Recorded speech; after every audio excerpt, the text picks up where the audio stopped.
વાત કરીએ લખતરની તો લખતર તાલુકા પંચાયત ખાતે વિરોધ નોંધાવવામાં આવ્યો છે કે જ્યાં આંગણવાડી આશા વર્કર અને ફેસિલિટેટર દ્વારા જે વિરોધ કરવામાં આવ્યો છે ત્યારે આંગણવાડી અને આશા વર્કરો દ્વારા સૂત્રોચ્ચાર સાથે સરકાર સામે વિરોધ નોંધાવવામાં આવ્યો છે જ્યાં લઘુત્તમ વેતનની માંગને લઈને સરકાર સામે વિરોધ પ્રદર્શન કરવામાં આવ્યું ત્યારે કારોબારી મીટિંગમાં કોઈ નિરાકરણ ન આવતા વિરોધ નોંધાવવામાં આવ્યો છે જ્યાં માંગણી પૂરી નહીં થાય તો આંદોલન લંબાવવાની પણ ચીમકી ઉચ્ચારવામાં આવી છે।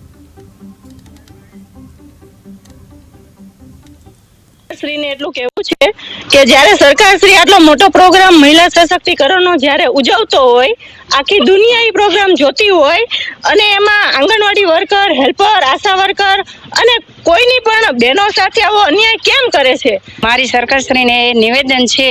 કે જ્યારે મહિલા દિવસ ઉજવવામાં આવે છે તો મહિલાનું સશક્તિકરણ વિશે બહુ જ વાતો કરી સરકારે અને પ્રોગ્રામો પણ એટલા કર્યા અને સરકારે ખર્ચા પણ એટલા કર્યા, પણ અમારી સામે કંઈ જોવામાં આવેલ નથી। અમારી યોજના ICDS યોજના 1975 ચાલુ છે તો આજે એના 49 વર્ષ થયા તો પણ અમને હજુ લઘુત્તમ વેતનમાં વેતન જ મળે છે। અમને લઘુત્તમ વેતનમાંથી 15-20 હજાર તો પગાર કરી જ દેવો જોઈએ। એટલું જ કહેવાનું કે કાલે 8 માર્ચ છે એટલે કે વિશ્વ મહિલા દિવસ, તો વિશ્વ મહિલા દિવસમાં આ સરકાર એવું કહેવા માંગે છે કે અમે મહિલાનું સશક્તિકરણ કરીએ છીએ, કે મહિલાને અમે સક્ષમ કરે છે, પણ એ જ્યારે આંગણવાડી વર્કર અને આશા વર્કરનું શોષણ કરે છે તો ત્યારે એમને મહિલા સશક્તિકરણ યાદ નથી આવતું। કેમ કે અત્યારે જે બધા જ પંચાયતના કોઈ કર્મચારી હોય અથવા કોર્પોરેશનમાં તો એ બધાને લઘુત્તમ વેતન તરીકે એમને લીધું છે, બરાબર। તો આ આશા વર્કર અને આંગણવાડી વર્કર તો એ ટોટલ